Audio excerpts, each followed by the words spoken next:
She was running from a wedding she didn't want. He was just trying to get his daughter to school, and neither of them expected that one flat tire would rewrite their lives.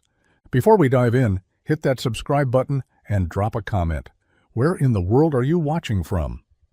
The alarm clock buzzed softly at 6:02 a.m., but Michael Turner was already awake, sitting on the edge of the bed with his head in his hands. The house was still, save for the creaks of old wood and the occasional whistle of wind slipping through worn window frames. He glanced toward the bedroom across the hall. Lily's door was cracked open, the soft glow of her nightlight spilling onto the floor like a puddle of warmth. She always asked him to leave it on, not because she was scared, but because it made the mornings feel a little less lonely. Down in the kitchen, he moved like a man rehearsing a play he'd done too many times to count. He poured coffee into a chipped mug, grabbed the loaf of bread, last few slices, and started making Lily's sandwich, peanut butter and banana again, not because she loved it, but because it stretched what little they had. He tucked a note inside her lunchbox anyway, just a doodle and a smiley face. It was the small things. Outside frost clung to the windshield like a second skin. Michael sighed and grabbed the old plastic scraper from the glove box. The cold bit at his hands as he worked, breath fogging the air, thoughts already jumping ahead to the day.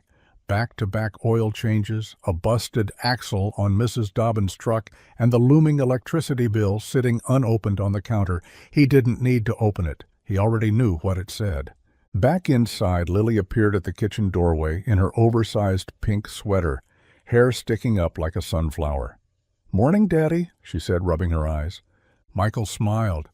"Morning, Bug? You ready for school?" She nodded sleepily and climbed into her seat at the table.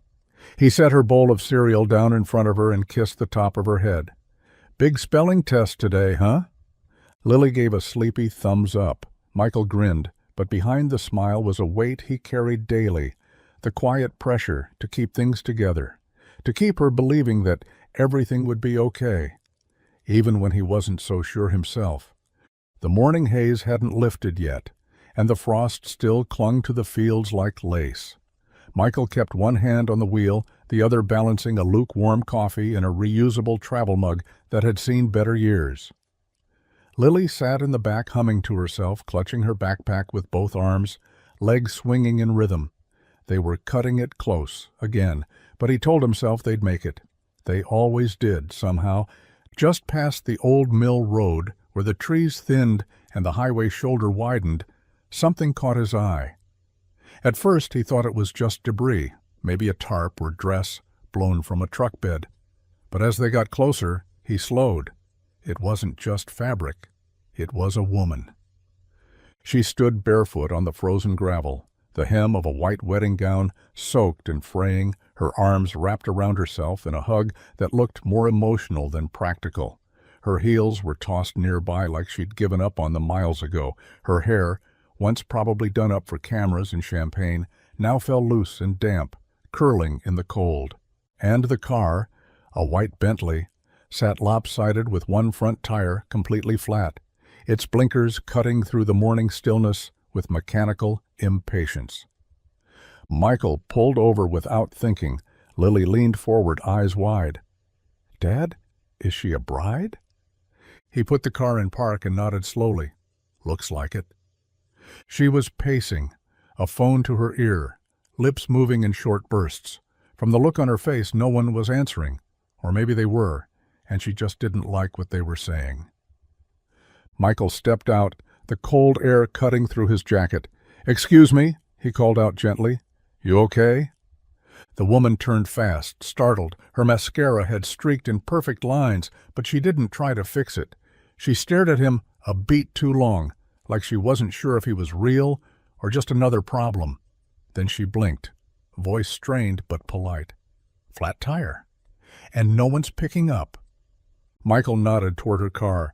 "Mind if I take a look?" She didn't speak, just stepped aside and watched him like someone who wanted to believe help still existed. Michael grabbed his old toolbox from the trunk, metal edges rusted, handle wrapped in duct tape, and walked toward the Bentley like he'd done this 1,000 times before. The woman stood near the passenger side, hugging her elbows, trying to look composed in a dress made for chandeliers, not cold pavement. Her bare feet pressed against the gravel, red from the cold. She lifted her chin slightly when she saw him approach, eyes alert. There was a flicker of hesitation, like she was used to strangers wanting something. "I'm fine," she said quickly, voice clipped but not rude. "Roadside assistance is coming." Michael paused, glancing at her shivering arms. "Maybe, but you'll turn into an icicle before they get here."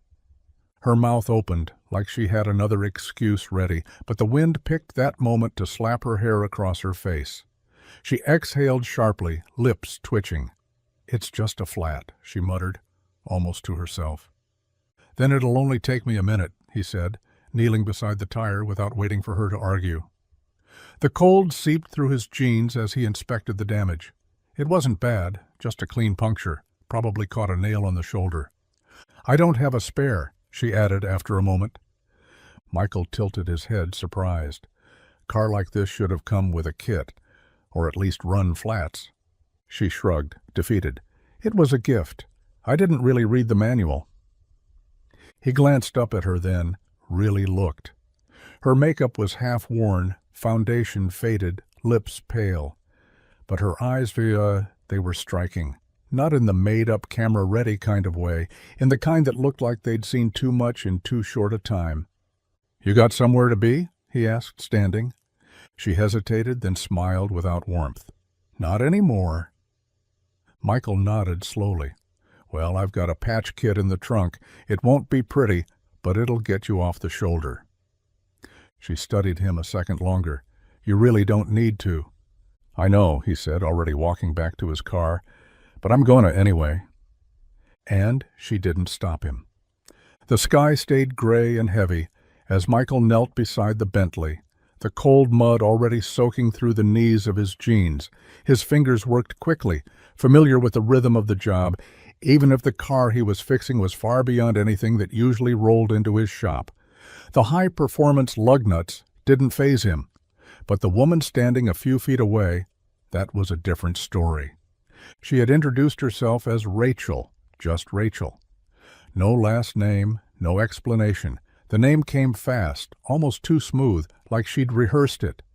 He didn't press. He never did. As he pried the damaged tire loose, she stood there in that ruined wedding dress, arms wrapped tightly across her chest, watching the woods more than she watched him. Her heels were still lying in the mud like afterthoughts, and her makeup, though clearly once professionally done, was smudged beneath her eyes in dark streaks that matched the muddy puddles forming under the car. "You sure you don't want to sit in my car?" he asked, glancing up briefly. "I'm fine," she replied, her voice low but clipped.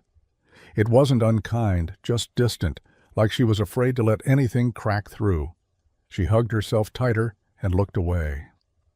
Michael didn't push. He knew that kind of tone, the kind people used when they were barely holding it together and didn't want to admit it. "You running from something?" he asked casually, not looking at her this time, just focused on tightening bolts. There was a pause, then a half laugh. "Is it that obvious?" "Well, the dress isn't exactly subtle." Rachel smiled for real this time, small, tired, and gone in an instant. "I guess I thought I could make it farther before anyone noticed." Michael finished tightening the last lug nut, then stood, brushing off his hands. "Well, if you're hiding, Maple Ridge is a pretty good place to disappear. No one around here even locks their doors." She looked at him for a long second, eyes flickering with something unspoken. Not trust, not yet, but maybe the first breath of it. "Thanks," she said finally. Michael just nodded. "Any time." Michael leaned against the side of his old sedan, arms folded, watching as Rachel settled into the passenger seat of her repaired Bentley. She looked out at the empty road, hands resting in her lap, fingers still trembling slightly. The silence between them wasn't awkward. It was the kind of quiet that holds space for two people trying to figure out how much of themselves to reveal. "So," he said, breaking the stillness gently, "you want to tell me what made a bride ditch her wedding and end up on the side of Route 19? Rachel turned slowly, her face unreadable at first. Then she offered a lopsided smile, one that didn't quite reach her eyes. "I'm not a bride," she said, pulling the shawl tighter around her shoulders. "Well, I was supposed to be, but not anymore." Michael raised an eyebrow but kept his expression neutral. "I'm just a florist's assistant," she added. "Was. I was supposed to help set up the wedding. Something about the whole thing just didn't sit right, so I left." He nodded slowly, never blinking. "Pretty fancy car for a florist's assistant." Rachel didn't flinch. "It was the groom's. He let me borrow it to run an errand. I guess he's going to be more upset about the car than the missing assistant." Michael gave a low chuckle, not buying it entirely, but not pushing either. People lied when they were scared. People lied when they didn't know what else to do. And he'd seen enough people crash into his shop or his life with stories that didn't quite line up. "Fair enough," he said finally. "None of my business." She looked at him then, really looked, as if expecting him to pry. When he didn't, something in her shoulders softened. "You always this trusting?" she asked. "Nope, just good at knowing when not to ask too many questions." Rachel smiled faintly. "That's rare." Michael shrugged. So was someone in a wedding dress patching a flat with a stranger. And just like that, the silence returned, warmer this time. Not everything made sense, but not everything needed to. Not yet.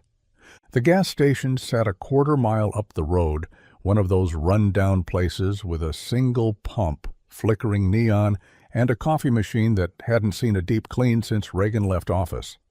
Michael had intended to head straight to work after the tire was patched, but Rachel insisted. She offered with quiet persistence, "Let me buy you a coffee at least." And he couldn't find a reason to say no. Inside, the place smelled like burnt sugar and old receipts. Rachel moved with strange grace, even barefoot in a borrowed flannel jacket Michael had offered from his back seat. She stood at the machine, carefully pressing the buttons, like it was her first time making gas station coffee. It probably was. "You take cream?" she asked over her shoulder. "Black," Michael said. "I need it to hurt." She smirked. "Figures." He watched her quietly, still trying to fit the pieces together, the poise, the tailored speech. The way she held her shoulders like someone used to watching cameras. Nothing about her said florist's assistant, except the fact that she seemed desperate to be believed. Lily tugged at his sleeve. "Dad?" "Yeah, bug?" "She looks like a princess," Lily whispered, eyes wide, "but not the happy kind, like the kind that runs away in stories." Michael's gaze softened. "Maybe she is." Rachel returned with 2 steaming cups. "Here," she said, handing one to him, then crouched slightly to meet Lily's eye. "And I got you a hot chocolate. No coffee until you're at least 10. Lily grinned. "I'm 7.5. "Then this'll be our little secret," Rachel said with a wink. They sipped in silence near the window, warm cups against cold fingers. Outside, the Bentley waited, fixed and ready, but no one seemed in a rush to leave. Michael glanced at Rachel, who stood with her eyes on the foggy fields beyond the parking lot. "Where will you go?" he asked. She didn't turn. "Somewhere that feels less fake." Michael nodded slowly. "Well, Maple Ridge is real enough." Rachel looked at him then, coffee held between both hands, and for a moment she looked less like a runaway and more like someone trying to land. By the time Michael returned from tossing their empty cups into the station's trash bin, the white Bentley was already pulling out of the lot.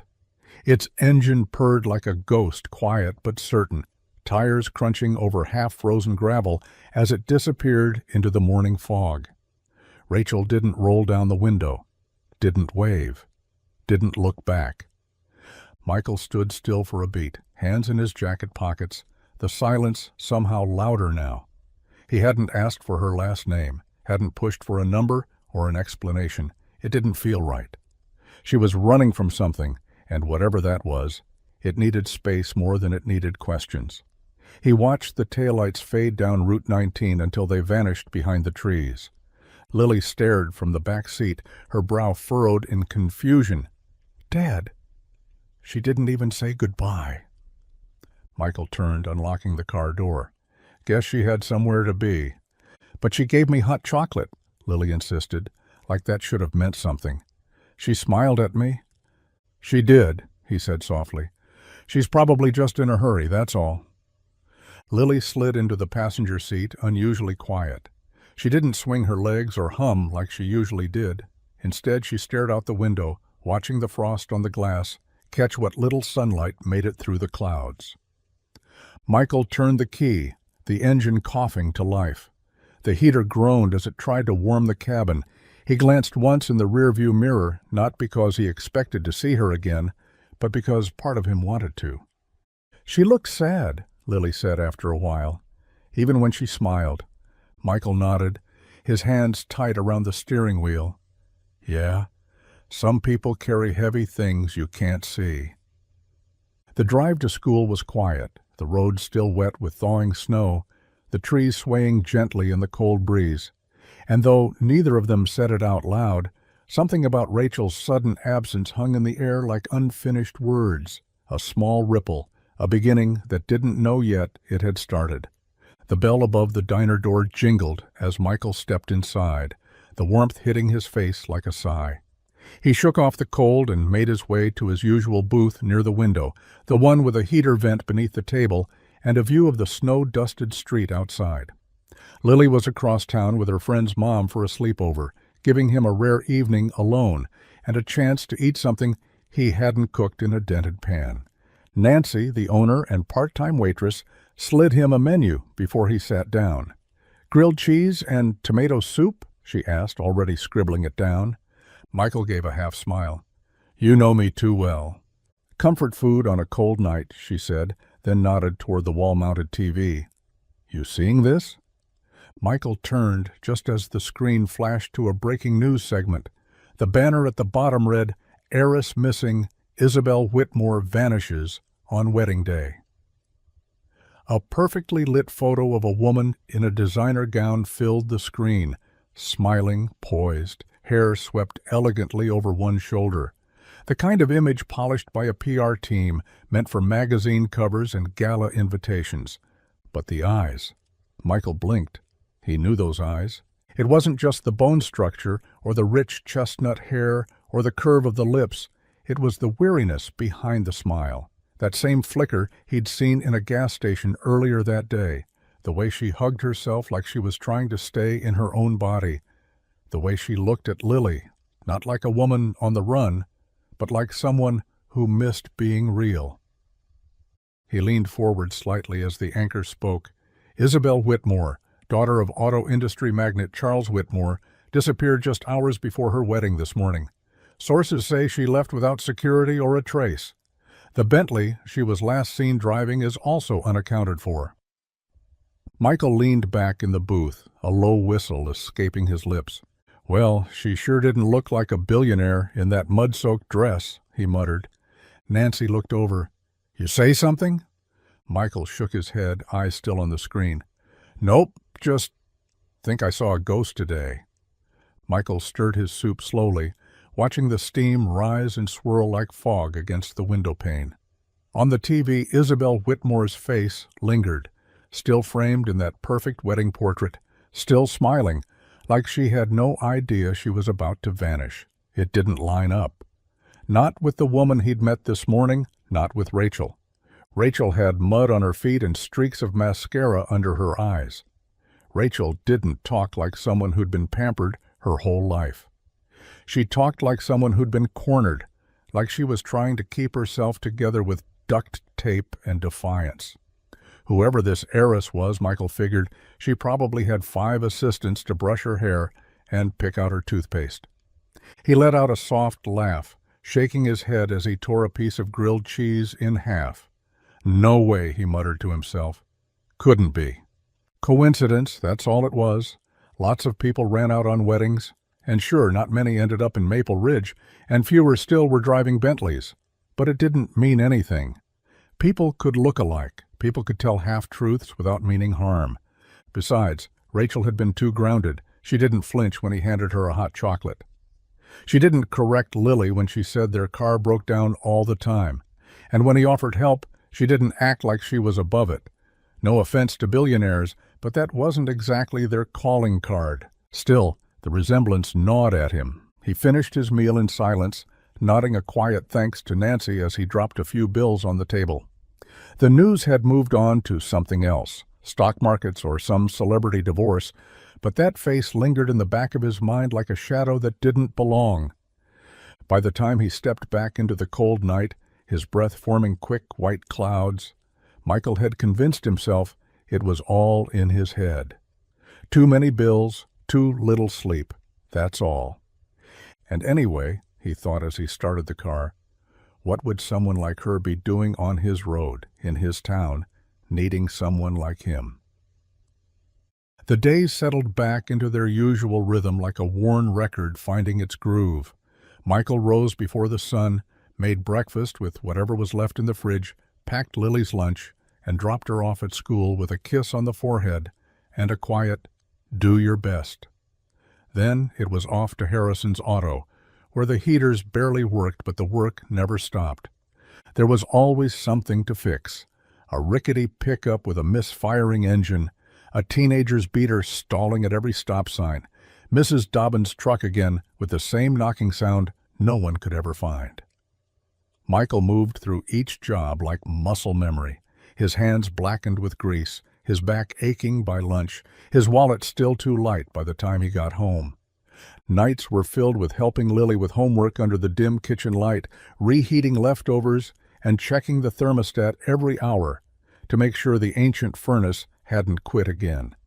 He'd patched the ductwork with foil tape 3 times already, and still it rattled like an old man coughing in his sleep. Lily had her school play that week. She was a snowflake, one of the 20, and she took it very seriously. Michael sat front row, crammed in between other exhausted parents, grinning as she twirled across the stage in a paper crown and socks that didn't quite match.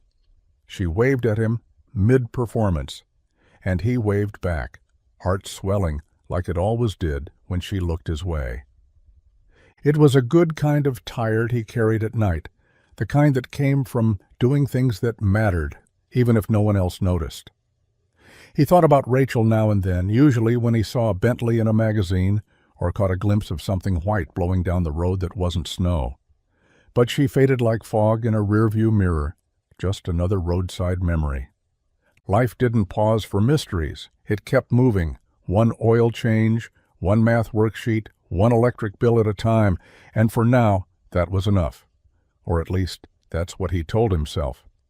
It started with a letter sealed in a plain envelope. No return address, no emblem, just Lily's name typed neatly across the front. Michael found it tucked into her backpack one Thursday afternoon, nestled between a crumpled drawing of a dragon and an overdue library book. He opened it slowly, expecting a permission slip or a reminder about the upcoming bake sale. Instead, it was a formal notice from the school office. We're pleased to inform you that Lily Turner has been selected as a recipient of the Maple Ridge Opportunity Scholarship. Her tuition, fees, and after-school program costs will be fully covered through the remainder of the academic year.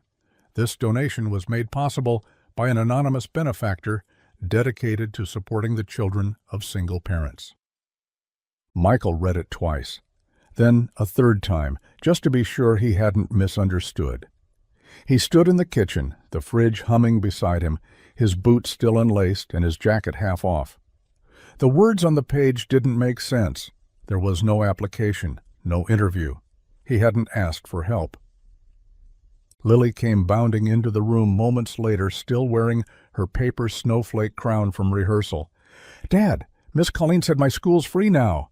Like for real." Michael crouched beside her. "You heard that too, huh?"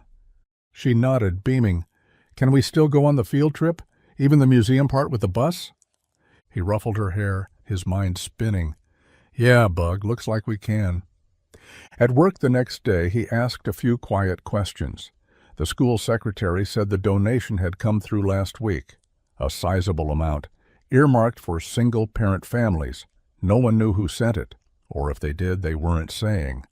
Michael tried to shrug it off. tried to believe it was just one of those rare good things the world sometimes handed out.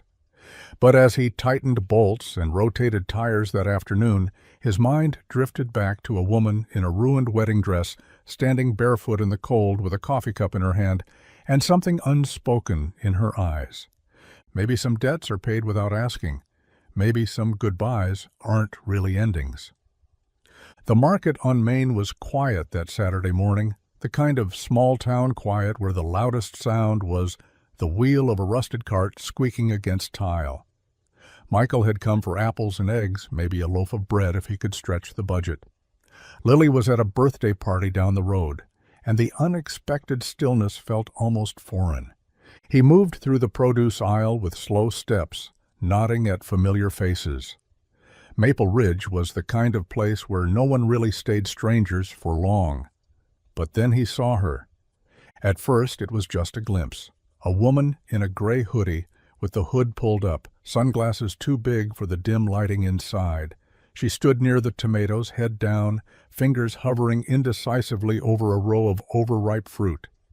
It wasn't the clothes that caught his eye, it was the posture, that slight tilt of her head, the way she kept her hands close, guarded, the same quiet stillness he remembered from the gas station. And then she looked up.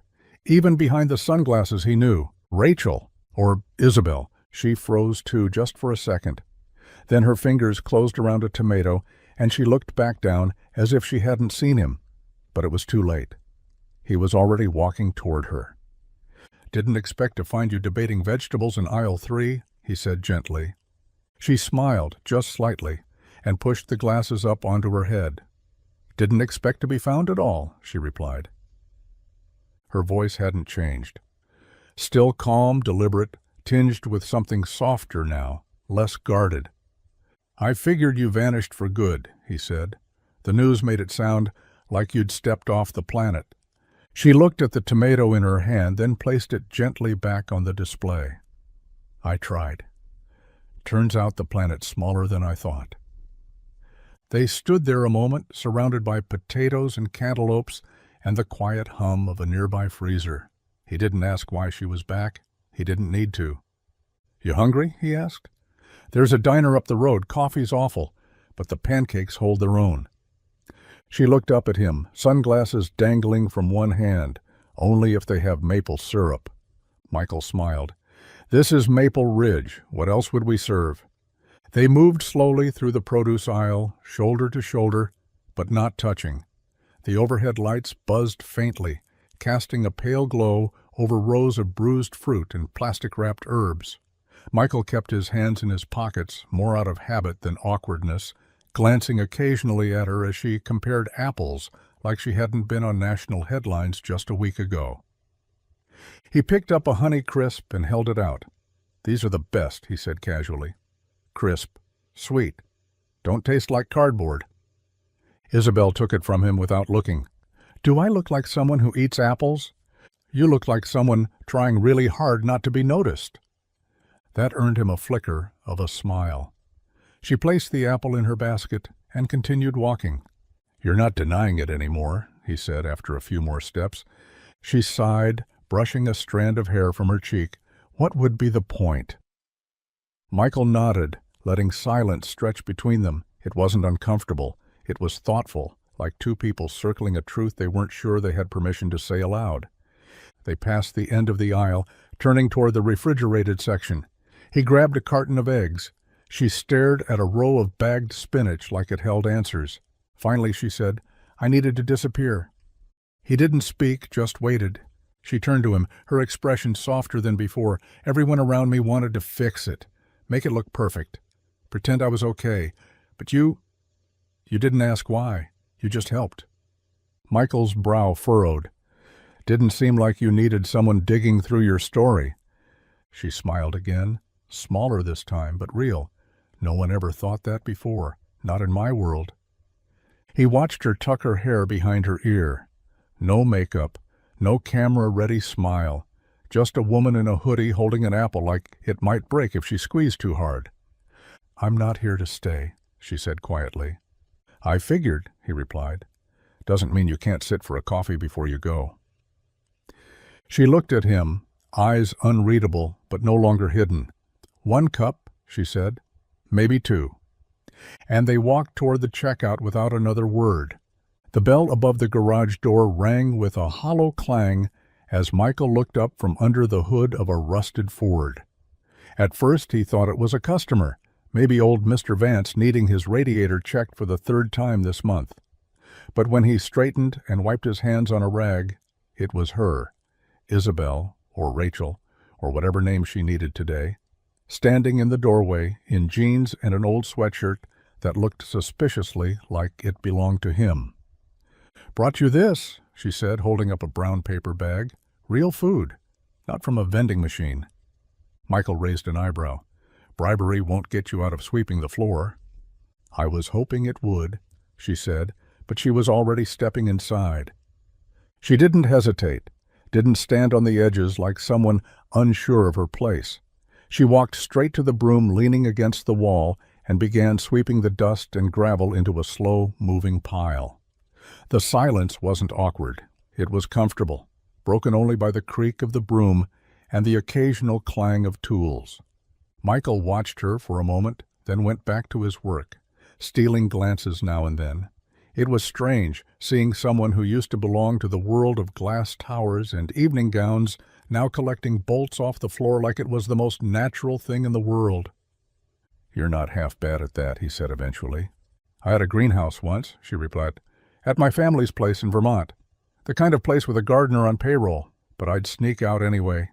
I liked the smell, liked getting my hands dirty." Michael glanced over as she paused, resting the broom against her hip. "You miss it?" "Yeah," she said, her voice softer now. "The dirt, the quiet, the part where no one expected anything from me except to water the tomatoes." The garage door creaked again, and in came Lily, her backpack bouncing as she ran. She skidded to a stop when she saw her. "You came back," Lily said, eyes lighting up. Isabel knelt with a smile. "I did. Had to finish sweeping." And in that dusty little garage, between oil stains and laughter, she didn't look like a runaway bride or an heiress. She just looked like someone trying to come home. Dinner was simple: grilled cheese, tomato soup, and the last of the green beans from Michael's small garden behind the house. They ate around the creaky kitchen table, its surface scratched with years of use and Lily's early attempts at drawing hearts and stars with a fork. The heater clicked and hummed in the background, a steady beat against the winter chill sneaking through the window panes. Isabel sat across from Michael, her sleeves rolled to the elbows, her hair pulled back in a messy knot. No makeup, no jewelry, just a woman in borrowed flannel, cupping her hands around a warm bowl like she didn't want to let go. Lily talked through most of dinner, about school, about her friend Beth's new puppy, about the snowman they should build if the weather held. Isabel listened intently, laughing when she was supposed to, asking questions like she belonged there, like she wanted to.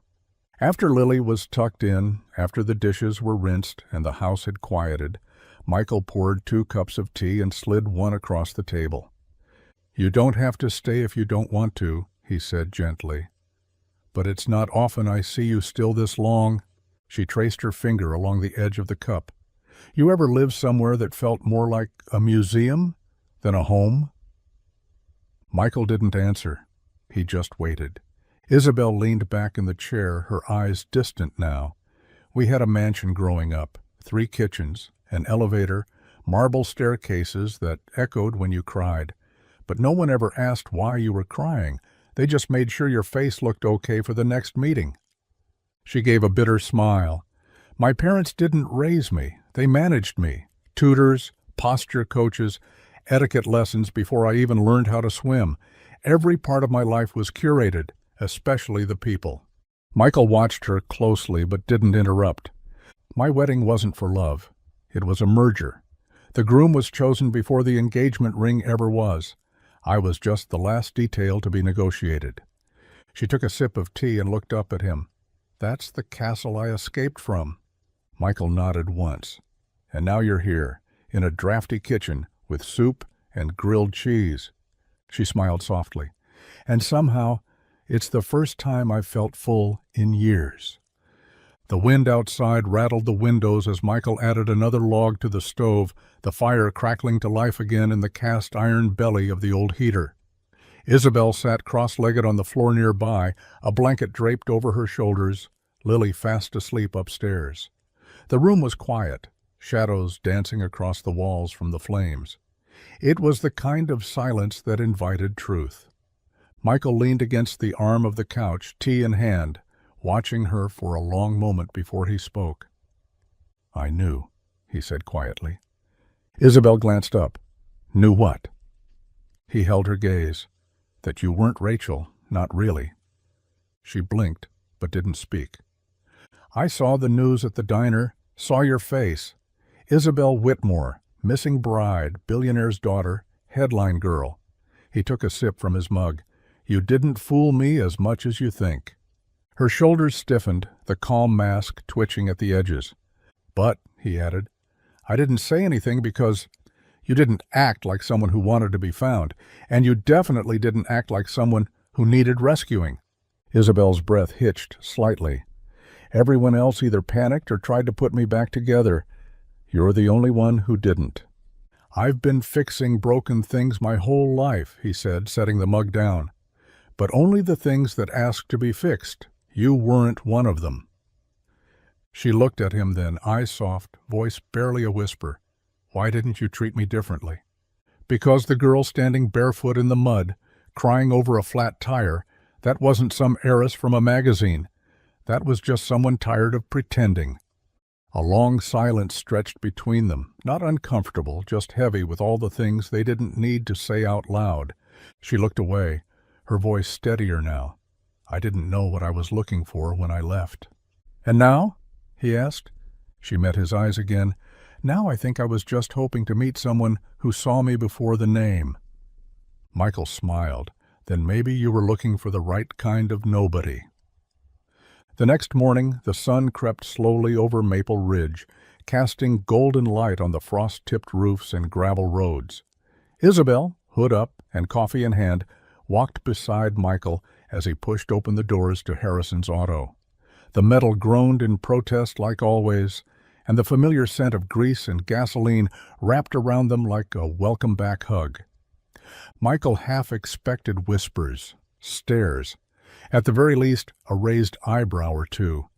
But as Isabel swept out the garage with practiced motions, as she handed him wrenches and chatted with Lily on her lunch break, nothing happened. No questions, no rumors, just the steady rhythm of a small town surviving its way through another winter. Old man Jenkins came in with a busted belt. He nodded at Isabel, then launched into a story about the time his truck lost a wheel outside Des Moines. Diane from the diner dropped off sandwiches at noon, complimented Isabel's flannel like it was the most natural thing in the world, and told her to try the pecan pie next time. Not one person said her name. Not the one the world knew, anyway. At first, Isabel was tense, shoulders drawn, movements too careful, eyes scanning every new face like they might recognize her from a headline. But slowly, day by day, the worry faded. Because in Maple Ridge, people were too busy fixing fences and fighting bills and raising their kids to care if someone had once graced the cover of Forbes. What mattered here was whether you held the door, showed up when someone's truck broke down, and didn't talk too loud during Sunday service. By the end of the week, Isabel sat on the garage's front steps with Lily, sipping cocoa and laughing at a joke about a school principal dressed as a snowman. Her laughter didn't sound guarded anymore. It sounded like it belonged. Michael stood at the workbench, watching from a distance, wiping his hands on a rag.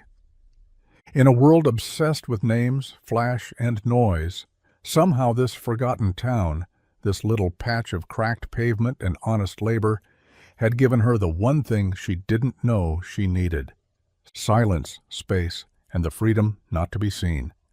The snow started falling just after dusk, soft at first, like powdered sugar drifting from a torn bag. Michael glanced out the garage window between oil changes, watching the flakes gather in lazy swirls before finally sticking to the gravel. By the time he flipped the closed sign and helped Isabel sweep out the last of the day's mess, The roads were already fading under a sheet of white. "You sure your car can handle this, Vaz?" he asked, nodding toward the Bentley in the lot. Isabel looked past him, squinting through the curtain of snow. "It's not the car I'm worried about. It's the fact I can't see the road." Michael opened his mouth, then closed it. The wind picked up, howling around the corners of the building like it was looking for a way inside. "Come on," he said finally. "You're staying with us tonight." She hesitated. "I don't want to impose." "You're not." He grabbed his jacket. "I've got an old couch, Lily's got extra blankets, and the storm's not taking votes." By the time they pulled up to the house, the snow was thick enough to muffle every sound except the crunch beneath the tires. Michael helped her inside, boots dripping, jacket dusted white. The living room glowed with warm lamplight, and the faint scent of cinnamon from a candle Lily insisted made everything cozier. Lily beamed when she saw Isabel. "Are you having a sleepover?" Isabel smiled as she peeled off her coat. "Looks like I am." They made soup, again, and played an ancient board game Michael dug out from beneath the stairs. Lily, bundled in mismatched pajamas, declared herself the reigning champion before finally crawling into bed, leaving the two adults behind in the living room's quiet glow. Michael tossed an extra pillow on the couch, along with a thick quilted blanket Lily had made at school. It was a patchwork of old T-shirts and fabric scraps, soft and faded with love. Isabel settled in, blanket pulled to her chin, the fire flickering low. She looked around the room, small and imperfect, and sighed, not with exhaustion but with something like peace. "Thanks for not making it weird," she whispered. Michael smiled from the hallway. "Good night, Rachel." And for the first time in a long time, she didn't mind not being Isabel. The smell of pancakes hit Isabel before she even opened her eyes. Somewhere beyond the soft blanket and creaky couch, she heard the gentle clatter of a spatula, the low hum of the radio playing something old and twangy, and Lily's giggles floating like birdsong through the house. She blinked into the golden morning light, seeping through the curtains, stretching beneath the warmth of the patchwork quilt. For a second, it felt like a dream, this tiny home, this quiet life, this air that didn't expect anything from her. But then she heard her name, well, her borrowed name. "Rachel," Lily called, "you want blueberries or chocolate chips?" Isabel sat up slowly, hair tousled, heart full. "Surprise me," she called back. She found her way to the kitchen in borrowed socks, greeted by the sight of Michael flipping pancakes with a focus usually reserved for engine timing. Lily was perched on the counter, swinging her legs and sprinkling chocolate chips with chaotic joy.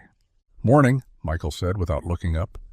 "Morning," Isabel echoed, voice still wrapped in sleep. She leaned against the doorway, watching them like a scene from a life she'd never dared to imagine. They ate together at the kitchen table, syrup sticky on fingers, Lily proudly declaring her batch totally not burnt. Isabel laughed easily, without having to check if it was okay first. She hadn't realized how heavy silence had felt until she was allowed to speak freely. After breakfast, Lily stood on tiptoe and whispered something to Michael, who gave a non-committal shrug. Then Lily turned to Isabel, eyes wide and hopeful. "Can you stay one more day? Just today. You don't even have to sweep." Isabel looked between them, heartbeat catching in her chest. There was no boardroom here, no itinerary, no speech to give or meeting to cancel, just a child asking a question and a man trying not to make it harder. She hesitated, then smiled. "Just one more day?" Lily threw her arms in the air. "Yes!" Michael raised an eyebrow, a smirk tugging at his mouth. "You're going to owe me rent at this rate." Isabel chuckled, sipping her coffee. "We'll talk terms. I make a mean cup of tea." And just like that, one more day became something neither of them wanted to end. The snow had stopped falling, leaving behind a world softened in white. The roads were quiet again, the sun just high enough to make the ice glitter like glass. Inside the house, the smell of coffee lingered in the air, and Lily was bundled up by the window, drawing snowflakes with her finger in the condensation. Isabel was in the kitchen, sleeves rolled, helping Michael sort through a box of old tools. She looked relaxed, not carefree, she didn't wear that kind of skin, but at peace, as if the noise she'd carried for so long had finally quieted enough to let her breathe. Then her phone rang. It buzzed once in the pocket of her borrowed jeans, the name lighting up the screen like a siren. Julia, Mom's assistant. Isabel stared at it. For a long time she didn't move. The shrill second buzz made Lily look up from the window. "Is that yours?" the little girl asked, voice light. Michael looked over too, a wrench in hand. Isabel's fingers trembled as she picked up the phone and stepped outside, letting the door shut quietly behind her. She stood on the porch, the snow crunching beneath her bare feet as the call connected. "Hello?" she said, voice flat. "Miss Whitmore," Julia's voice rushed through like static, tight, clipped, efficient. "Thank God, your mother is in a frenzy. She's threatened to involve the police. Your father's PR team is barely holding the press at bay. Where have you been?" Isabel didn't answer. The cold bit at her skin, but it was nothing compared to the chill in her chest. "You're needed in New York," Julia continued. "Immediately. There's a private flight waiting. Please don't make this harder than it already is." Isabel looked out across the yard. Frost-covered trees, the garage where Michael worked, Lily's tiny snowman slowly leaning sideways in the sun. Her other life, marble floors, private jets, cameras, felt like a planet she barely remembered, and now it was pulling her back like gravity.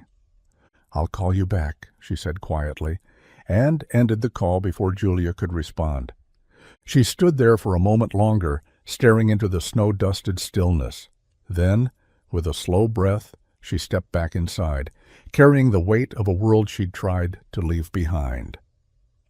The house was still when Michael came downstairs the next morning, the kind of quiet that felt off, like something had been taken. The couch was empty, the blanket folded neatly at the edge. The mug Isabel always used sat washed and drying beside the sink. Nothing was out of place, except she was gone. At first he thought maybe she'd gone for a walk, or maybe to the market again like before. But the silence pressed in differently this time. There was no hum of a shower, no rustle from the kitchen, no soft thud of her feet crossing the floor in borrowed socks. Then he saw it. An envelope resting on the kitchen table, his name written in careful handwriting. He stared at it for a long second before reaching out. Inside was a single note, written in black ink on plain paper. "Michael, I wish I were brave enough to say this in person, but I know I'd never leave if I did. Thank you for the kindness, for the quiet, for never asking me to be more than I am. You gave me space to breathe when I didn't even realize I was suffocating. You reminded me of who I used to be before everything else got louder. I'll carry that with me. Tell Lily I'll miss her giggles and her Coco rules. And thank you for fixing more than just a flat tire. R." There was no forwarding address, no number, just a slip of paper that felt heavier than it was. Michael sat down slowly, the chair creaking beneath him. Outside, the snow was melting again, drops pattering softly against the windows. The world was still turning.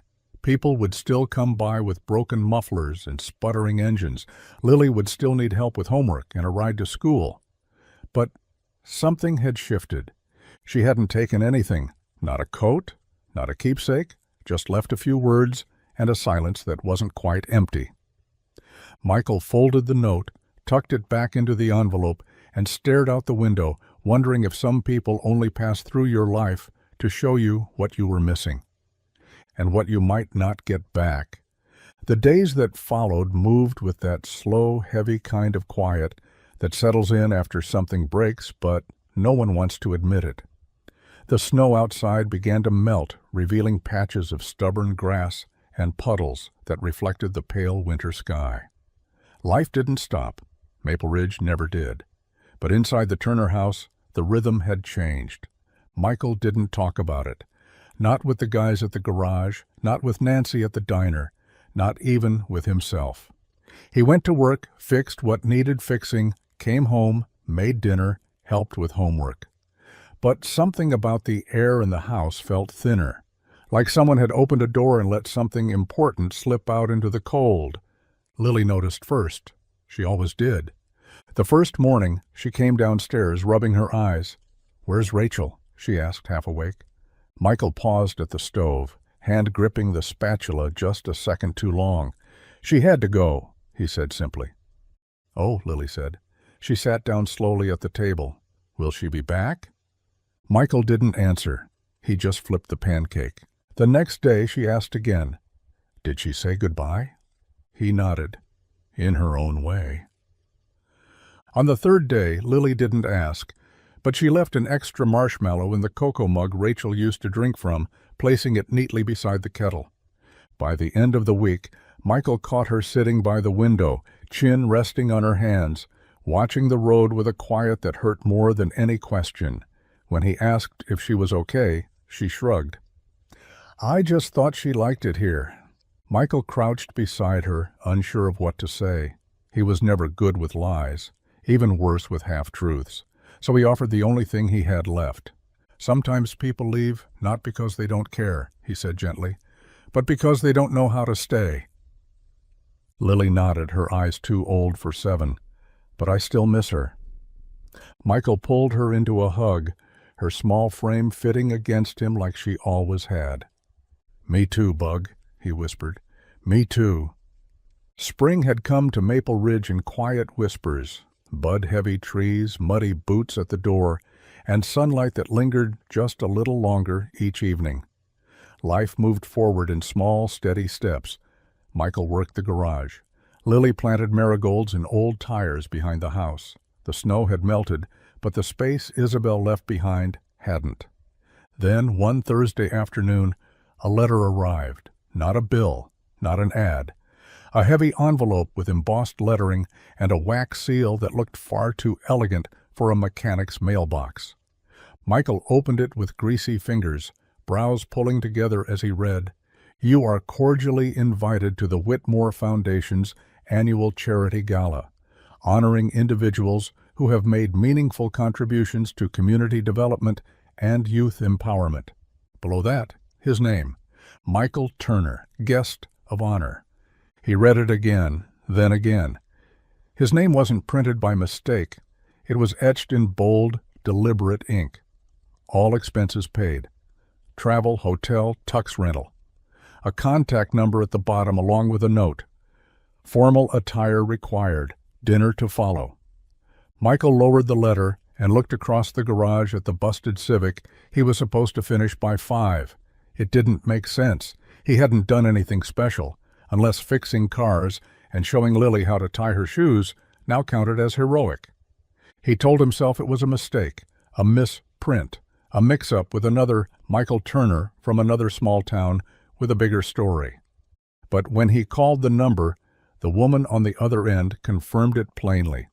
"Yes, Mr. Turner, you were personally nominated. The foundation would be honored by your presence."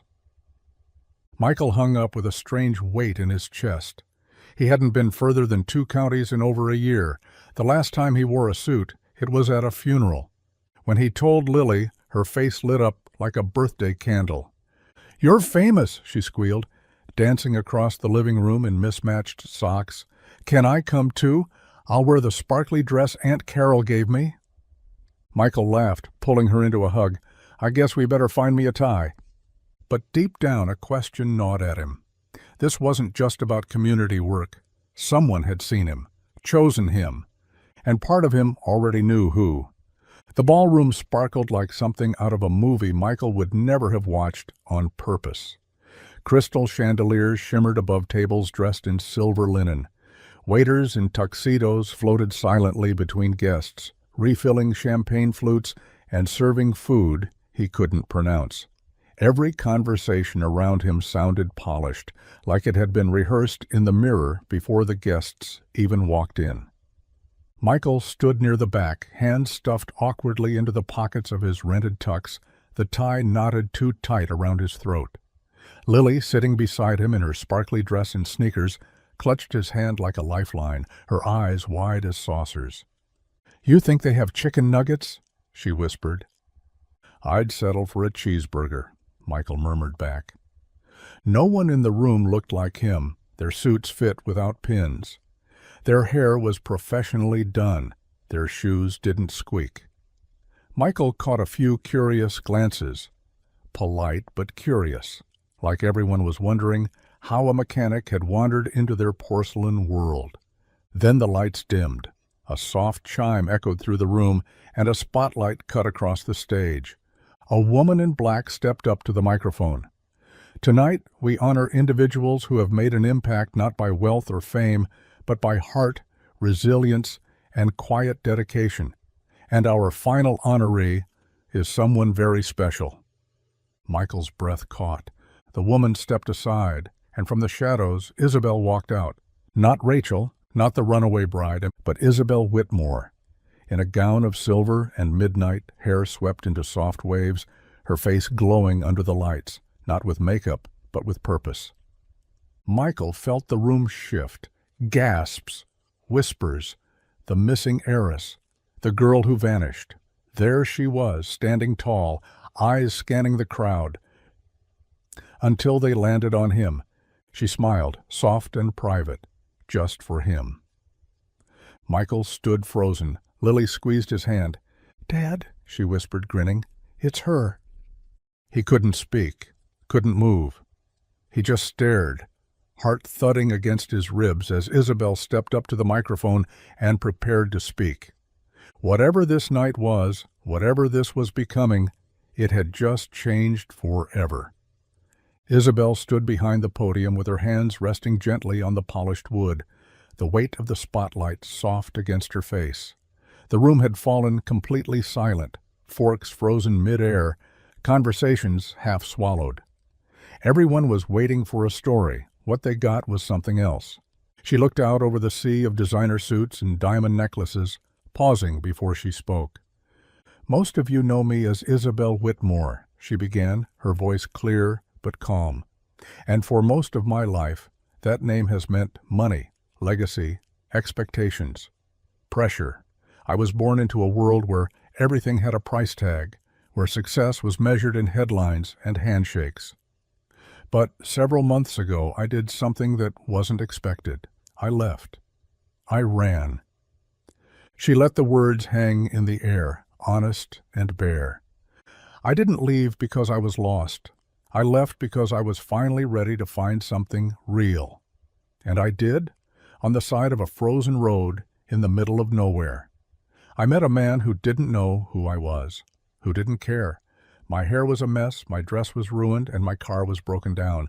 And instead of asking questions or trying to impress, he offered help." The room seemed to lean in. He didn't ask for money. He didn't want anything in return. He just saw someone who needed a hand. That man reminded me of something I'd forgotten, what kindness feels like when it has no strings attached.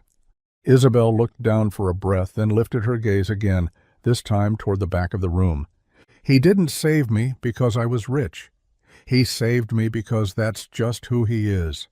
A father, a mechanic, a good man. And tonight, I want the world to know his name, not because he fixed a tire, but because he reminded me of the kind of person I want to be." Her voice softened, but her words struck deeper than any spotlight. "Michael Turner, thank you for seeing me before anyone else did." Gasps rippled through the room, heads turning as the spotlight shifted off the stage, cutting across marble and sequins until it landed on Michael. And in that moment, the man who had always stood in the back of the room couldn't hide anymore. Michael didn't move at first. The spotlight hit him like a quiet wave, warm, unrelenting, blinding in a room full of people who suddenly turned to see what kind of man had brought a billionaire to tears. Lily gripped his hand, eyes wide with awe, whispering, "Go, Dad," like it was the most natural thing in the world. His legs felt heavier than they should have. He hadn't worn dress shoes in years. But slowly, step by uncertain step, he walked toward the stage. The crowd parted without a word. Strangers in silk gowns and $1,000 suits leaned back, letting the grease-stained man in a rented tux move past them like he belonged. And for once, maybe he did. Isabel stood waiting at the edge of the platform, her eyes shining, not with tears but something steadier. Hope, truth, recognition. Michael stopped in front of her. He looked up at the woman who had vanished in the night without a goodbye and now stood in front of the world, not hiding, not running. "You found your way back," he said, voice low and disbelieving. "I didn't know if I could," she whispered. "But you did." A soft melody began to play, some elegant orchestral swell, but neither of them noticed who had started it. Isabel stepped forward, close enough to reach him, close enough to touch. "Will you dance with me?" she asked. Michael glanced around at the ballroom, the sea of strangers, the chandeliers sparkling like stars caught in glass. Then he looked back at her. "Yeah," he said, offering his hand, "but don't blame me if I step on your toes." She laughed, that full, radiant sound he hadn't heard since the kitchen table in Maple Ridge, and as she took his hand, everything else fell away. They moved together in slow circles, surrounded by applause they barely heard. The world watched them like a scene in a story too strange to believe. But to Michael and Isabel, it was just a moment, one they never expected to find. And in that moment, they weren't a mechanic and an heiress. They were two people who had nothing left to prove, and somehow everything still ahead. The gala ended in a swirl of champagne flutes, camera flashes, and murmured questions from reporters that Isabel effortlessly deflected with a practiced smile. But once the ballroom emptied, and Lily had fallen asleep in the hotel suite upstairs, curled into a pile of pillows and glitter-stained tulle, Michael found himself standing on a quiet rooftop balcony, the city glowing beneath them like an ocean of stars. Isabel stepped beside him, heels in hand, hair swept over one shoulder, her gown flowing like silver smoke. "You never said much about what you wanted," she said softly, leaning on the railing. Michael shrugged, eyes on the skyline. "Not much time for wanting, mostly just doing." She studied his profile for a moment, the lines on his face, the steadiness of a man who never asked for more, even when he needed it. "If you could do anything," she asked, "without worrying about bills or time, what would it be?" He hesitated, caught off guard. "Honestly?" She nodded. "I'd open a shop. A real one," he said. "Not just to fix cars, but to teach people how. Parents who never had the time, kids no one believes in. Give them tools, show them they're worth something, not just with their hands, but with how they show up for others." Isabel didn't speak right away. Her eyes sparkled, not just with city lights, but with something deeper. A decision already made. "I want to help you build it," she said. Michael turned. "What?" "I mean it." Her voice was clear, unwavering. "A place where people like me would have learned real things, real skills, real kindness. You gave me something money couldn't buy. I want to pay it forward, in your name." He looked at her, stunned. "I didn't do anything special." "You didn't ask for anything," she replied. "That's what made it special." Michael leaned back against the railing, a slow smile tugging at his mouth. "You realize that'll make you my business partner." She smirked. "Guess I'll need my own set of coveralls." They stood there in the wind, city below, future above. And just like that, the woman who once ran from everything chose to stay and build something that could never be bought. The garage smelled like motor oil and coffee, just the way Isabel remembered it. The closed sign still hung on the door, though Michael hadn't stopped working. He was elbow-deep in an old Chevy's engine, while Isabel swept the back corner, humming quietly, the morning sun filtering in through the dusty windows. It had been weeks since the gala, and still she hadn't left. Not for good. She went back briefly to tie loose ends, made peace with headlines, ignored the boardrooms. But each time she returned to Maple Ridge, she stayed a little longer. And now she wasn't staying just to hide. Michael watched her from the bench as she tucked loose strands of hair behind her ear, wearing one of his old flannels again. He wiped his hands on a rag and walked to his toolbox, the red one with dents, stickers, and a latch that always stuck just a little when you opened the bottom drawer. He knelt down, fingers slipping into the farthest compartment. When he stood, his hand was closed around something small and metal, worn smooth by time. She turned at the sound of his footsteps, brushing dirt from her jeans. "I've got something for you," he said, clearing his throat, suddenly more nervous than he expected. Her brows lifted. "Please tell me it's not another socket wrench." He held out his hand and slowly opened it. There, resting in his palm, was an old steel washer bolt, polished until it gleamed. A simple ring, shaped with care, not cut with diamonds, just something real, honest, forged by his hands. Isabel stared at it for a moment, then she met his eyes. "I don't have a mansion," he said, voice quiet, "or a jet, or a family crest, but I have this garage, and Lily, and this town that doesn't ask too many questions. I don't want you to stay because you're running. I want you to stay because maybe we could build something together." She didn't speak at first, just took the washer from his hand, turning it slowly between her fingers like it was made of gold. Then she slipped it onto her finger, dirt under her nails and all. "I was never looking for perfect," she whispered, "just for honest." Michael smiled. "Well, you're stuck with a mechanic." She stepped closer, pressing her forehead to his. "No," she murmured, "I'm choosing one."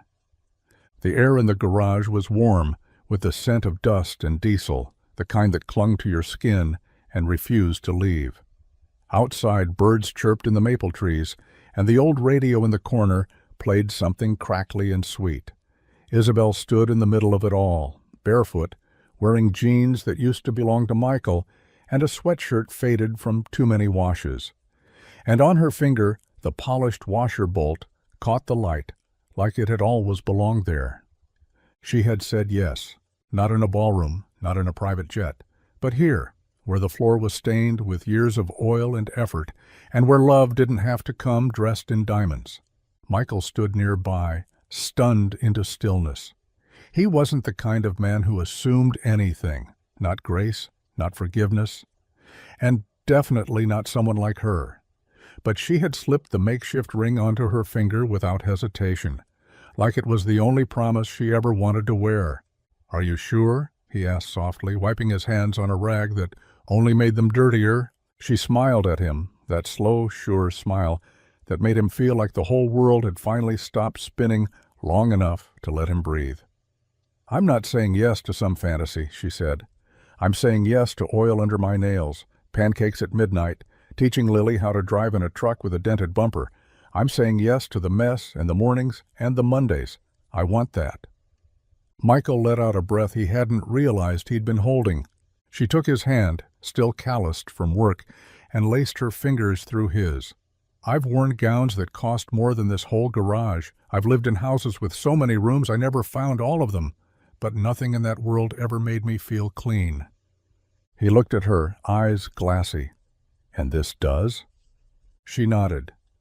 "This is the first place I've ever felt like I could start over without hiding."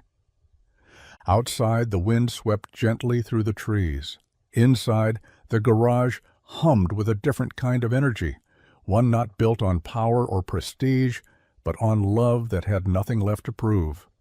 The new sign went up on a Saturday morning, just as the sun crested over the hills and bathed the gravel lot in honey-colored light. It wasn't flashy, just brushed steel letters on reclaimed barnwood, hand-painted by a local artist who accepted coffee and pie as payment. It read, "Whitmore and Turner, Community Garage," in bold, clean lettering, each word evenly spaced, no frills. Michael stood beside the ladder, arms crossed, a proud but quiet look on his face. Isabel watched from the steps of the newly painted office, hands tucked into the pockets of her coveralls.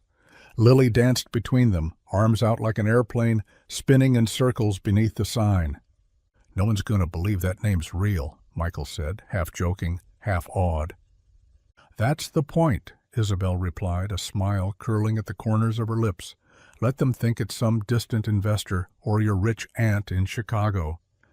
Lily ran up and tugged at Isabel's sleeve. "But we know, right?" she whispered. "It's your name." Isabel knelt, brushing a strand of hair from Lily's cheek. "We know," she said, "and that's enough." Inside, the shop smelled of sawdust and fresh paint, with a new lift installed in the back and 2 spotless tool benches lining the walls. It wasn't just a garage, it was a beginning, a space where single parents could come to learn how to change their oil without fear. Where teens who'd never held a wrench could build confidence bolt by bolt. Where mistakes were welcomed, and grease-stained hands were seen as proud proof of effort. People would ask about the name, of course. They always did. "Turner, like Michael Turner, right? And Whitmore, who's that?" Michael would shrug. Just someone who believed in the place before it even had walls. Only Lily would grin and tug Isabel's hand a little tighter in those moments, because she knew. She knew the woman who once vanished in a wedding dress had helped build something real, not for cameras or articles, but for the people who needed it most. And every time the sun hit that sign just right, Isabel would smile softly and whisper to herself, "Not hiding, just home." The mansion was a memory now, a flicker of marble floors and hollow rooms she barely thought about anymore. Out here in Maple Ridge, life came slower, softer, and without the weight of having to be anyone other than herself. On Sundays, the whole world seemed to breathe deeper. The garage stayed closed, the tools stayed put, and the clamor of work gave way to something gentler. In the Turner home, the air smelled like cinnamon and roasted chicken, and laughter echoed through the narrow hallway like music.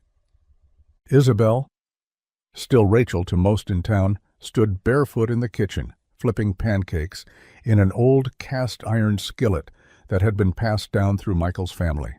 Lily danced between the counter and the table, setting mismatched plates and rearranging them twice before she was satisfied. Michael leaned in the doorway, watching them both, with that quiet look he got sometimes, like he still couldn't believe any of this was real. Rachel didn't miss the silk sheets or the catered dinners. She didn't miss being Isabel Whitmore, who smiled for cameras and took orders from people she didn't trust. She'd traded ballrooms for backyard swings, designer handbags for grocery lists scrawled on the back of old receipts, and what she gained in return was worth more than anything that came in a blue velvet box. After dinner, they curled up in the living room, a tangle of limbs and blankets and stories. Lily always insisted on picking the book, and Michael always read in the most dramatic voices, no matter how tired he was. Rachel would sit with her head on his shoulder, fingers laced through his, the fire crackling low in the hearth. Sometimes Lily would fall asleep mid-story, curled up with her head in Rachel's lap, and Michael would trail off, voice softening, letting silence fill the space. Rachel would sit there, brushing Lily's hair back, her heart full in a way she'd never known in all those years of being surrounded by everything and feeling nothing. Here she wasn't an heiress, she wasn't missing, she was found, and she was finally home. The classroom was quiet, filled with the kind of stillness that only comes when someone starts telling a story that isn't in the textbook. Lily Turner stood at the front, index cards trembling just slightly in her hands, but her voice was steady, warmed by something deeper than nerves. The assignment was simple: tell us a story from your family. But Lily's story was anything but simple. She took a breath and began. "A few years ago, my dad fixed a flat tire on the side of the road. That's not the story, though. He's a mechanic, he does that all the time. But this tire belonged to a woman in a wedding dress. Her makeup was smeared, her shoes were in the snow, and she looked like she'd forgotten how to breathe." Lily paused, glancing at her classmates. A few leaned in. She told him her name was Rachel, said she worked in a flower shop, but later we found out her real name was Isabel, like the Isabel Whitmore, the billionaire, the one in all the magazines. A few gasps rippled across the room, but she didn't act like someone rich. She didn't ask for special treatment. She just needed help.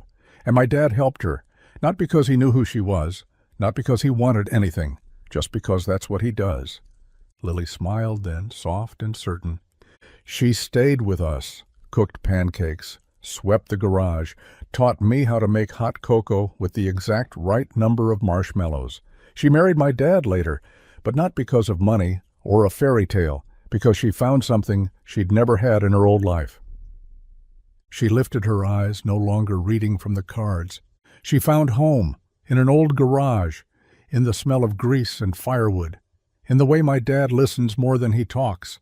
She ran away from a castle and found something better, a tire iron, a flannel shirt, and a little girl who asked her to stay just one more day. The teacher was quiet. So was the room. Lily smiled and shrugged. That's how I learned you don't have to be rich to have everything. Sometimes you just need to be seen. And from the back of the room, Isabel, still Rachel to most, stood quietly in the doorway, hand on her heart, watching her daughter tell the story she never thought anyone would understand.